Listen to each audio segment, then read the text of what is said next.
எல்லோருக்கும் வணக்கம். பத்திரிகையாளர்கள், எல்லாம் நண்பர்கள் எல்லாருக்கும் என் வணக்கத்தை தெரிவிச்சுக்கிறேன். ரொம்ப நன்றி.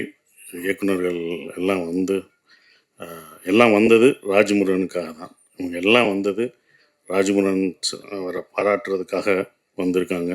ஸோ அவங்க எல்லாத்துக்கும் நான் நன்றியை தெரிவிச்சுக்கிறேன். மை லார்ட் அப்படின்றது அந்த டைட்டில் அவர் வழக்கமாக எல்லா படத்துலையும் வைக்கிற ஒரு டைட்டில். ஆனால் மயிலாட் நான் அடிக்கடி அவர் சொல்லுவார், இது கோர்ட் ட்ராமா இல்லை. இன்டர்வியூவில் சொல்லும்போது இது கோர்ட் ட்ராமா, இது கோர்ட் ட்ராமாவா, கோர்ட்டை பற்றி இல்லை மயிலாட் அது கிடையாது. ஸோ அதை நான் சொல்லிடுறேன். மயிலாட் அப்படின்றது இது கோர்ட் ட்ராமா கிடையாது. ஒரு 10 நிமிஷம் தான் கோர்ட் வரும். ஆனால் ஒரு அதிகாரத்தை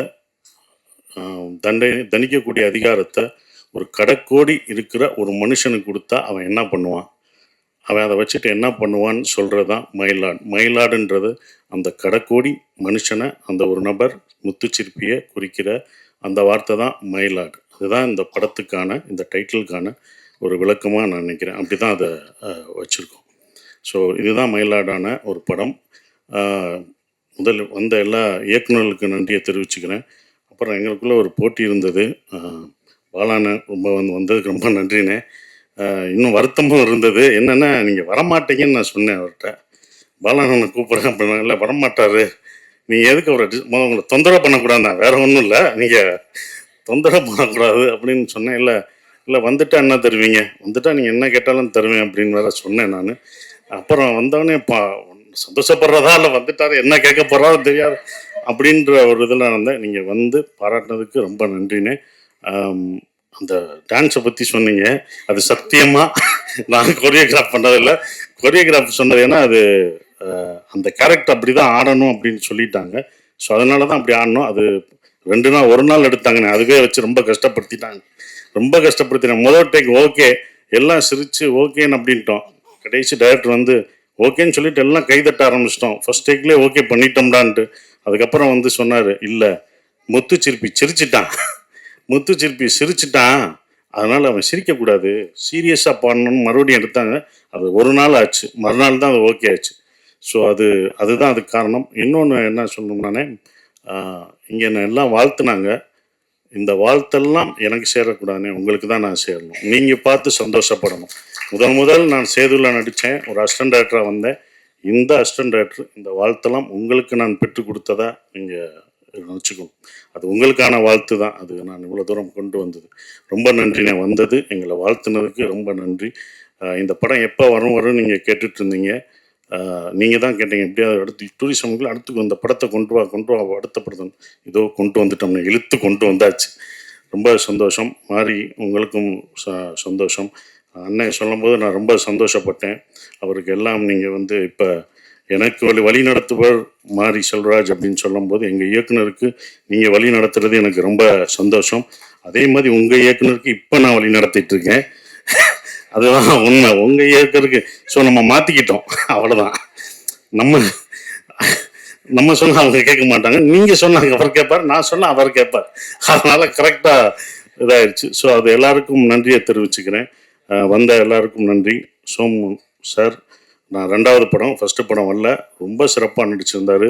அந்த நாக்கா அப்படின்ற கேரக்டர், கதிரில்வேலன் அப்படின்ற கேரக்டரை பத்திரிக்கையாளர் எப்படி இருப்பாங்க, எந்த உண்மையாக இருந்து எப்படி இருப்பாங்கன்றதை அப்படியே இது பண்ணார். உங்களோட நடித்தது எனக்கு ரொம்ப சந்தோஷம் சார். அப்புறம் என்னோட இந்த படத்தில் எங்கள் ப்ரொடியூசர் ஃபஸ்ட்டு முதல் தேங்க்ஸ் அவருக்கு தான் நான் சொல்லணும். ஏன்னா அவர் என்கிட்ட கதை சொல்ல வரும்போது சரவணன் தான் சொன்னார், ராஜ்முருகன் வந்து கதை சொல்லுவார், நீங்கள் கேளுங்கன்னு சரவணன் சொல்லி நான் கதை கேட்டேன். அப்போ கதை கேட்டவுடனே ராஜ்முருகன் சார் சொன்னவுடனே, இந்த கதை எனக்காக எதுவும் மாற்றாதீங்க, இது என்ன எப்படி இருக்கோ அந்த கதைக்குள்ளே நான் வர்றேன், நீங்கள் என்ன நினச்சிங்களோ அதை கடைசி வரைக்கும் எடுத்துருங்கன்னு சொன்னேன். ஸோ அப்படி தான் இந்த கதை வந்து இவ்வளோ தூரம் வந்திருக்கு. இந்த கதையை எடுக்க ஒத்துக்கிற அம்பேத்குமார் சாருக்கு என்னுடைய நன்றியை தெரிவிச்சுக்கிறேன். என்னென்னா, ஒரு ப்ரொடியூசர் ஒத்துக்கணும் இது எப்படின்றது. அவர் வந்து அதை சிறப்பு வந்து சொன்னபோது, சார் ராஜ்முருகனோட ஒரு படம் பண்ணேன் சார், அது தோத்துருச்சு சார், நல்ல பையன் சார், அவன் ஜெயிக்கணும் சார், நான் இன்னொரு படம் பண்ணணும் சார், அது பண்ணணுன்னார் சார். அது இன்னும் என் மனசில் ஓடுது. என்னோட மீட் பண்ணும்போது ராஜ்முருகனுக்காக நான் பண்ணணும். அதுதான் எல்லாருமே நினைக்கிறது. இந்த மாதிரி ராஜ்முருகன் மாதிரி இயக்குனர் தோக்கவே கூடாது. இந்த மாதிரி இயக்குநர்களை ஜெயிக்கிறதுக்கு என்னால் என்ன முடியுமோ அதை நான் கண்டிப்பாக பண்ணுவேன். அதை தான் பண்ணிக்கிட்டு இருக்கேன். ஸோ நன்றி சார்.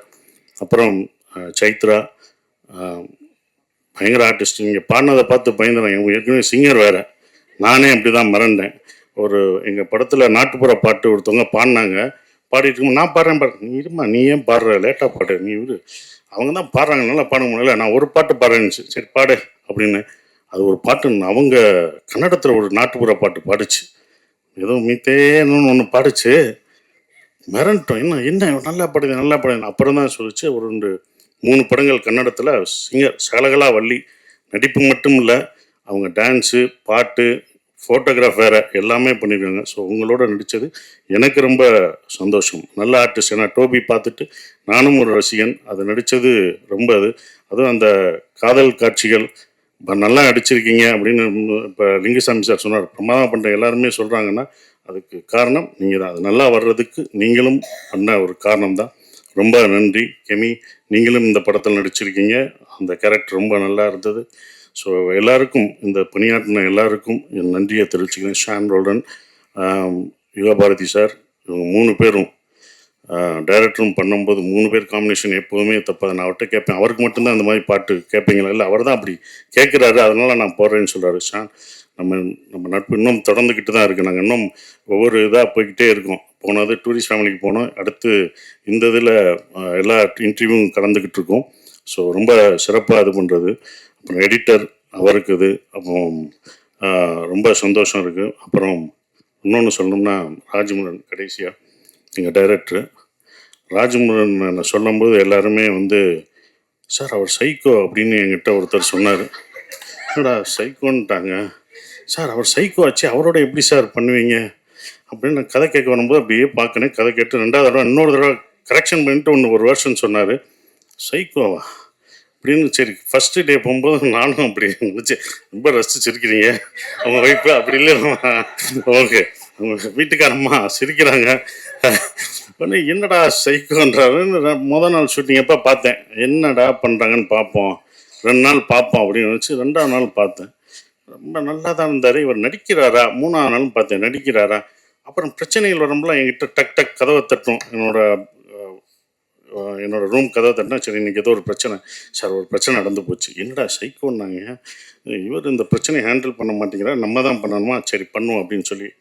ஏன்னா ஒரு கட்டத்தில் படம் நிற்கிற மாதிரி இருந்தது. ஏன்னா ஒரு ஆர்டிஸ்ட் நடிக்க வேண்டியது, அந்த ஆர்டிஸ்ட் நடிக்காதனால அது ஒரு மிஸ் அண்டர்ஸ்டாண்டிங்னால அந்த நடிகர் நடிக்க முடியாமல் போனும்போது நாங்கள் பேக்கப் ஆகி கிளம்ப வேண்டியதாக இருந்தது. யாரை கூப்பிடலாம், என்னடா ஆபத்துக்கு யார் இருந்துன்னும்போது யாரை கூப்பிடலான்னு அப்புறம் தான் சொன்னேன். சோமு நீங்கள் என்ன சொன்னாலும் கேட்பாரா அப்படின்னா, கடைசியாக சேர்ந்ததான் இல்லை கேட்பார். அந்த கேரக்டர் அவர் நடிக்க கேளுங்க, நீங்கள் கேட்டாங்கன்னா உடனே அடித்தார். சார் நான் ஃப்ரீயாக இருக்கேன், நீங்கள் உடனே வாங்க. அவர் கதையெல்லாம் சொல்லலை. இல்லைங்க, அவர் எல்லாமே சோமு எல்லா ஸ்கிரிப்டும் படிச்சுட்டு அதை 10 நாள் ஓட்டிட்டு அதுக்கப்புறம் தாங்க நடிக்க வருவார் அப்படின்னாப்புல. இல்லை நீங்கள் கேளுங்க, நமக்கு ஆபத்தாயிடுச்சுன்னு அப்புறம் ஃபோன் பண்ண உடனே வந்தார். அவர் கதை எதுவுமே கேட்கல, எதுவுமே கேட்கல, நடித்து என்னென்னு அங்கே டெவலப் பண்ணதான். ஸோ ரொம்ப நன்றிங்க. ஏன்னா இந்த மாதிரி டேரக்டருக்கு நீங்கள் சப்போர்ட் பண்ணணும்னு வந்ததுக்கே உங்களுக்கு நான் முதல் நன்றியே சொல்லணும். ரொம்ப இது பண்ணது. இப்படிப்பட்ட ஒரு சைக்கோன்னு முடித்தேன்ல, இந்த சைக்கோவோட நானும் இப்படி அமைதியாக இருக்கான்னு இந்த சைக்கோவோட நடித்தேன். ஆனால் எங்கேயுமே இல்லை, எல்லாம் தப்புன்னு தெரிஞ்சது. அப்புறம் தான் படம் முடிஞ்சு நான் இந்த படத்தை பார்க்கும்போது தான் இந்த தமிழ் சினிமா மேலே அவர் எவ்வளோ சைக்கோவாக இருக்கார், இது இது இது தரமான படங்கள் கொடுக்குறதுல எவ்வளோ சைக்கோவாக இருக்கிறான்னு அதுக்கப்புறம் தான் தெரிஞ்சுக்கிட்டேன். உண்மையிலே சைக்கோ நீங்கள் இல்லை, உங்களை சுற்றி உள்ளவங்க தான் சைக்கோவாக இருக்காங்கன்றது அதுக்கப்புறம் எல்லாருக்கும் தெரிஞ்சது. அந்த சைக்கோவை திருத்ததுக்கு ஒரு பாடுபடுறாருன்னு தெரியுது. நிச்சயம் வெற்றி பெறுவீங்க. நாங்கள் அடுத்த இந்த படம் கதை சொல்லும் போதே நான் அடுத்து ஒரு படம் அவருக்கு நான் பண்ண போகிறேன். இன்னொரு படம், அடுத்த படம். ஏன்னா இந்த படம் பண்ணும்போதே ஒரு கதை சொன்னார், அந்த கதையை நான் ஓகே பண்ணிட்டேன். அப்புறம் சார் என்ன சார் அப்படி அந்த ப்ரொடியூசர் அதுக்கப்புறம் பேசுகிறேன்னு கொஞ்சம் வருத்தப்பட்டார். அடுத்த ப்ரொடியூசர் அதை பற்றி நான் சொன்னேன், அந்த ப்ரொடியூசர் பண்ணுறாங்களோ இல்லையோ, இந்த படம் ஜெயிக்குதோ தோக்குதோ எனக்கு தெரியாது, ஆனால் உங்களுக்கு நான் படம் பண்ணிக்கிட்டே தான் இருப்பேன். வெற்றி தோல்வியெல்லாம் கிடையாது. என்றைக்கும் ஒரு படம் தோக்கலாம் ஜெயிக்கலாம், ஆனால் ஒரு இயக்குனர் தோக்கவே கூடாது. அவனுக்கு என்றைக்கும் வெற்றியாக தான் இருக்கணும். இயக்குனருக்கு வாழ்க்கையில் தோல்வியே கூடாது, அவன் படம் தான் தோக்கும் ஜெயிக்கும் அப்படின்னு சொல்லி வந்த எல்லாருக்கும் என் நன்றியை தெரிவிச்சுக்கிறேன். நன்றி. சார் இந்த ஒரு அழகிய தருணத்தில் இயக்குனர் பாலா சார், மாரி Selvaraj sir and Rajamurugan sir 3 பேரும் ஒரு புகைப்படம் மட்டும்.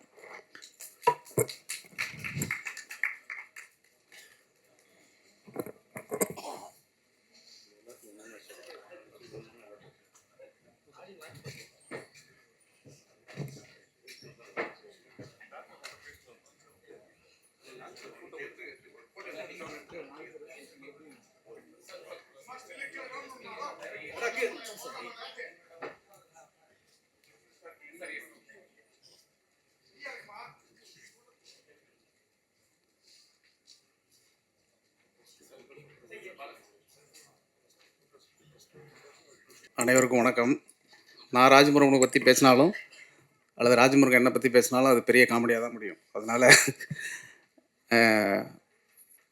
இந்த விழாவுக்கு வந்திருந்து ராஜமுருகனை வாழ்த்தி அத்தனை பேருக்கும் நன்றி சொல்லக்கூடிய இடத்துல தான் நான் இருக்கேன். அனைவருக்கும் நன்றி. முதல்ல நான் என்னடா இந்த ஞானவேல் பேசும்பொழுது திடீர்னு நான் ஷாக் ஆகிட்டேன். என்ன ஷாக்குன்னா, ராஜமுருகன் எனக்கு முன்னோடி அப்படின்னாரு. 2 பேரும் ஒன்றா ஊர் பூரா சுற்றிட்டு இருந்த பசங்க திடீர்னு மேடைக்கு வந்தோடனே முன்னோடின்னு சொன்னோடனே நான் பதறி போயிட்டேன். இந்த படம் எல்லா விதத்திலும் ராஜமுருகனுக்கு வெற்றியை தரும் அப்படிங்கிறதுல எந்த சந்தேகமும் இல்லை. குறிப்பாக இந்த விழாவுக்கு நான் வந்தது எல்லாருக்கும் நன்றி சொல்வதுதான். குறிப்பாக தயாரிப்பாளர் அம்பேத்துக்கு, அதற்கு பிறகு சுப்பிரமணியபுரத்துக்கு முன்னால் இருந்து இன்று வரைக்கும் அதே நேசத்தோடு, அளவு மாறினா பண்பு மாறிடும்னு சொல்லுவாங்க பொதுவாக, எந்த அளவுக்கு போனாலும் அந்த பண்பை மாற்றிக்கொள்ளாத சசிகுமாருக்கு, அதற்கு பிறகு இந்த படத்தினுடைய இசை ஷானோட பணியாற்றும் போது எப்படி இருக்கும் என்னங்கிறதெல்லாம் நிறைய இன்டர்வியூ கொடுத்துட்டோம். அதனால் இந்த மேடையிலையும் பேசணும், இல்லைன்னா நிறைய பேர் பேச வேண்டியது இருக்கிறதுனால ஷானோட இந்த பணியாற்றக்கூடிய இந்த அற்புதமான வாய்ப்பு, ஜெய்பீமில் எப்படி மண்ணிலே ஈரம் உண்டோ அதே மாதிரி இதில் ஒரு பாடல் இருக்குது. அந்த பாட்டை பற்றி ஷான் பேசும்போதோ அல்லது ராஜமுருகன் பேசும்போதோ சொல்லிவிடுவாங்க. எல்லா விதத்திலும் இந்த படம் மிகப்பெரும் வெற்றி படமாக அமையும் என்பதில் சந்தேகம் இல்லை. எல்லாரும் படம் பார்த்துட்டேன்னு சொன்னாங்க. இந்த படத்தை நான் பார்க்கல, ஏன்னா இதை எழுதுறதுக்கு முன்னாடியிலேருந்து இந்த கதை தெரியுங்கிறதுனால இதாக சிறந்த வெற்றி படமாக அமையும் என்பதில் எனக்கு எந்த சந்தேகமும் இல்லை. உங்களுக்கும் அந்த சந்தேகம் இருக்க வாய்ப்பில்லை என்று தெரிவித்துக் கொள்கிறேன். நன்றி, வணக்கம். மயிலாட் திரைப்படத்தின் இசை விழாவிற்கு வந்திருக்கின்ற, முதலில் நன்றி சொல்ல இருக்கின்ற பத்திரிகை நண்பர்கள், ஊடகவியல் உங்கள் அனைவருக்கும் ஒலிம்பியா மூவி சார்பாக எனது அன்பார்ந்த நன்றியையும் வணக்கத்தையும் தெரிவித்துக் கொள்கிறேன். இந்த மயிலாட் திரைப்படத்துக்கு பத்திரிகை நண்பர்கள் அல்லாத இந்த படம் வெற்றி படமாக வேண்டும் என்று வாழ்த்து வருகை புரிந்து மிக சிறப்பான முறையில் ஒரு நகைச்சுவையாகவும் இந்த படம் வெற்றிக்காகவும் வாழ்த்திய மிக பிடித்த இயக்குனர் அருமை அண்ணன் பாலா அவர்களுக்கும் மற்றும் அண்ணன் லிங்குசாமி அவர்களுக்கும், தம்பி மாரி அவர்களுக்கும், மற்றும் ஞானவேல் சார், வெங்கடேஷ் சார் மற்றும் பிரேம் சார் மற்றும் அனைத்து இயக்குநர்களுக்கும், எனது அயலான் ரவிக்குமார் சார் அனைவருக்கும் எனது அன்பார்ந்த நன்றியை தெரிவித்துக் கொள்கிறேன். மற்றும் இந்த படத்தில் வேலை பார்த்த அருமை அண்ணன் யுகபாரதி சார், மணங்கொத்தி பறவையிலிருந்து இந்த படம் வரை ஒலிம்பியா மூவிஸ் தயாரிக்கின்ற அனைத்து படத்திலும் அவருடைய பங்களிப்பு மிக முக்கியமானது. அடுத்தபடியாக படத்தின் ஒளிப்பதிவாளர் அருமைக்குரிய அண்ணன் நீரோஷ் அவர்களுக்கும் மற்றும் இந்த படத்தின் எடிட்டர் சத்யராஜ் சார் அவர்களுக்கும் மற்றும் அனைத்து டெக்னீஷியன் அவர்களுக்கும் அன்பார்ந்த வணக்கத்தை தெரிவித்துக் கொள்கிறேன். மற்றும் இந்த படம் இசை நாயகர் அருமை நண்பர் ஷான்ரோடன் சார், உங்களுடைய உழைப்பு எனக்கு மிக நன்றாக அறிவேன். அது மட்டுமல்ல, மற்ற படங்களை காட்டிலும் ராஜமுருகன் சாருக்காக நீங்கள் இந்த படத்தில் எந்த அளவுக்கு இன்புட் கொடுத்தீங்கன்றது அதுவும் எனக்கு நல்லா தெரியும். ஸோ உங்களுக்கு தனிப்பட்ட நன்றி. அதுக்கப்புறம் பார்த்தீங்கன்னா, இந்த படம் ஆரம்ப முதலிருந்து இன்று வரை எங்களுக்கு துணை நிற்கின்ற திங்மிஸ்டர் சந்தோஷ் நண்பர் அவர்களுக்கும் மற்றும் வந்திருக்கின்ற அனைத்து நல்ல உள்ளங்களுக்கும் எனது நன்றியை தெரிவித்துக் கொள்கிறேன். மற்றும் இந்த படத்தின் இயக்குனர் அருமை நண்பர் ராஜமுருகன் சார். ராஜமுருகன் சார் எனக்கு பார்த்தீங்கன்னா ஜோக்கர் படத்துக்கு அப்புறம் நல்லா தெரியும். யுகபாரதி அண்ணன் வீட்டில் அவர்கிட்ட நிறைய பேசியிருக்கேன், பழகிருக்கேன். அதுக்கப்புறம் பார்த்தீங்கன்னா ஜிப்சி சட்டமன்றம் ஒரு முறை நடந்துட்டு இருந்தது. ஒரு நாள் ஃபோன் பண்ணார். சார் எங்கே இருக்கீங்க கேட்டார். சார் இப்போ தான் சட்டமன்றம் முடிஞ்சுட்டு வந்துட்டுருக்கேன் சார், நான் மீட் பண்ணலாம்னாரு. ஜிப்சி கதையை சொன்னார். உடனே பண்ணலாம் சார். நான் ஜிப்சி படத்தை பொறுத்த வரைக்கும் நிறைய பேர் சொல்கிறாங்க அது தோல்வி படம்னு. என்னை பொறுத்த வரைக்கும் ஜிப்சி வந்து வெற்றி படம் தான். அது வந்து கொரோனா காலத்தில் வந்ததுனால அந்த படம் கலெக்ஷன் ரீதியாக கம்மியாக இருந்தது. இந்த படத்தை பொறுத்த வரைக்கும் ஜப்பான் ரிலீஸ்க்கு அப்புறம் சார் மீட் பண்ணலாம்னாரு. கண்டிப்பாக மீட் பண்ணலாம் சார்னு ஆஃபீஸ்க்கு வந்தார். ஆஃபீஸ் வந்து ஒரு கதை இருக்குது சார், பண்ணலாமான்னு கேட்டார். சொல்லுங்கள் சார் அப்படின்னா, ஒரு சின்ன பட்ஜெட்டில் பண்ணலாம் சார்னாரு. ஓகே சார்ண்ணா. கதை லைன் சொன்னார், ரொம்ப பிடிச்சி போச்சு.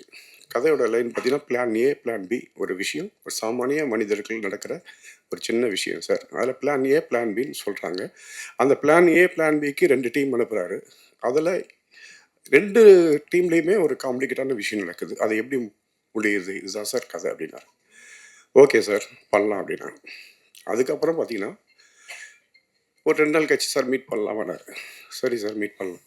இந்த படத்தோட எடிட்டர் மட்டும் சத்யராஜ் போட்டு தான் சார்னாரு. என்ன சார்ண்ணா? சரி சார் போட்டுங்கன்னாரு. சரி ஓகே சார்னு போயிட்டோம். திரும்ப ஒரு 2 நாள் கழிச்சு வந்தார். சார் மீட் பண்ணலாமாண்ணா? மீட் பண்ணலாம் சார். படத்தோட மியூசிக் டைரக்டர் ஷான்ரோடன் போட்டுருக்கேன் சார். என்ன சார்ண்ணா? ஆமாம் சார் கொஞ்சம் பெட்டராக இருக்கும். சரி சார் போட்டுக்கலாம் சார். திரும்ப ஒரு 1 வீக் கழிச்சு வந்தார். சார் மீட் பண்ணலாம். மீட் பண்ணலாம் சார். கேமராமேன் வந்து நீரோஷா போட்டுக்கலாம் சார். நீரோஷா யார் சார்? இந்த துணிவுலாம் பண்ணார்ல சார். சார் என்ன சின்னதாக சொல்கிறீங்க, நீட்டிகிட்டே போகிறீங்களா அப்படின்னா, இல்லை சார் பிளான் ஏவும் இல்லை பியும் இல்லையா சார் இது அப்படின்னு சொல்லிட்டு அந்த படம் சின்னதாக ஆரம்பித்து அதுக்கப்புறம் ஒரு குறிப்பிட்ட நேரம் கத்தி வந்தார். சார் மீட் பண்ணலாமான்னு. சொல்லுங்கள் சார் அப்படின்னா, படத்தோட ஹீரோ சார் சசிகுமார் சார் போடலாமான்னாரு. அப்போ தான் எனக்கு நம்பிக்கை வந்தது. இவ்வளோ பெரிய டீம் போடும்போது இந்த படத்துக்கு மெயின் ஆள் ஒருத்தர் தேவைப்படுது. அது சசிகுமார் சார் இருந்தால் தான் இந்த படம் இன்றைக்கி ரீச் ஆகும். அயோத்தியா இருக்கட்டும் சரி, டூரிஸ்ட் ஃபேமிலியாக சரி, டூரிஸ்ட் ஃபேமிலிக்கு அடுத்த படம் இந்த மயிலாட். ஸோ இந்த படம் நான் வந்து கிட்டத்தட்ட சந்தோஷம்னாரு 4 தடவை பார்த்தேனாரு. நான் இந்த படம் 10 தடவைக்கு மேலே பார்த்துட்டேன். முதல் தடவை எப்படி பார்த்தனோ அதை விட கொஞ்சம் கொஞ்சமாக டெவலப் ஆகி இன்றைக்கி மிகப்பெரிய ஒரு வெற்றி படமாக இந்த படம் மக்கள்கிட்ட போய் கொண்டு சேருன்ற நம்பிக்கை எனக்கு அதிகமாகவே இருக்குது. அது மட்டும் அல்ல, சசிகுமார் சாரை பற்றி பார்த்தோம். ரஜினி சார் ஒரு இதில் சொன்னார், நான் கேட்டேன். சசிகுமார் வந்து மீசை வச்ச குழந்தை அப்படின்னாரு.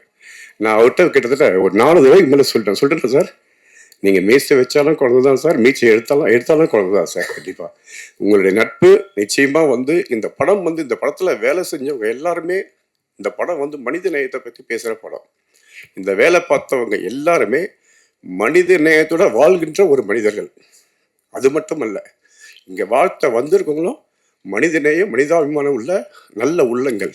நிச்சயமாக இந்த படம் அப்படிதான். மனங்கொத்தி பறவை யுகபாரதியாருக்கு தெரியும், நட்புக்காக எடுக்கப்பட்ட படம். அதே மாதிரி இந்த படமும் ராஜமுருகன் என்ற நட்புக்காக எடுக்கப்பட்ட படம் தான். அதே மாதிரி ஷான்ரோடன் சார் ராஜமுருகன் நட்புக்காக அவர் மியூசிக் பண்ணுற படம். உண்மையா சார்? இதுதான் நாங்கள் 2 பேரை பேசுறது. ஸோ இதுதான் இந்த படத்தோட ஆரம்பம் முதல் முடிவு வரை வந்தது. இந்த படத்துக்காக நிச்சயமாக சொல்கிறேன், எல்லாருமே ஒரு பாராட்டப்படக்கூடிய ஒரு நடிகைன்னா சைத்ரா. அவங்க வந்து, நான் வந்து பார்த்தீங்கன்னா கிராமத்தில் பிறந்து வளர்ந்த ஒரு பையன். ஸோ கிராமத்தில் வந்து பெண்கள் எப்படி இருப்பாங்க, கூலி வேலைக்கு போகிறவங்க எப்படி இருப்பாங்க, விவசாய வேலைக்கு போகிறவங்க எப்படி இருப்பாங்கன்னு நல்லா தெரியும். ஸோ இந்த படத்துக்கு அந்த கேரக்டருக்கு அவர் சொன்னார், சார் இந்த மாதிரி வந்து நான் சொன்ன 2-3 ஹீரோயின் சொன்னேன். அப்புறம் சொன்னார், இல்லை சார் சைத்ரான்னு வந்திருக்காங்க கன்னடத்தில், சைடு ஏ சைடு பின்னு படம் சார், பாருங்கள் அதில் ஒரு கேரக்டர் இருப்பாங்க சார். அப்போதானே அதுக்கப்புறம் பார்த்து சரி ஓகே. ஆனால் உண்மையிலேயே நீங்கள் வந்து ராஜமுருகன் சார் எந்த அளவுக்கு உங்கள் மேலே நம்பிக்கை வச்சாரோ அதை விட அதிகமாக பண்ணிட்டீங்க. ஸோ படம் மனங்கொத்தி பறவை, ஜிப்சி, டாடா, கழுவேத்தி முருகன், டிஎன்ஏ, இந்த மாதிரி படங்கள் கண்டென்ட் முக்கியமான ஒரு படங்களாக தான் நான் தயாரிச்சிட்ருக்கேன். மேக்சிமம் நான் இன்னும் ஒரு 15-20 வருஷம் ஒரு ஆக்டிவாக இருக்கலாம். ஆனால் எத்தனை படம் எடுப்புன்னு தெரியாது. ஆனால் மயிலாட் மாதிரி ஒரு படம் எடுப்படான்னு சத்தியமாக எனக்கு தெரியாது. ஸோ அந்தளவுக்கு ஒரு நல்ல படம். பத்திரிகை நண்பர்கள் நீங்கள் அனைவரும் இந்த படத்தில் மிகப்பெரிய சப்போர்ட் பண்ணுங்கள். நன்றி, வணக்கம்.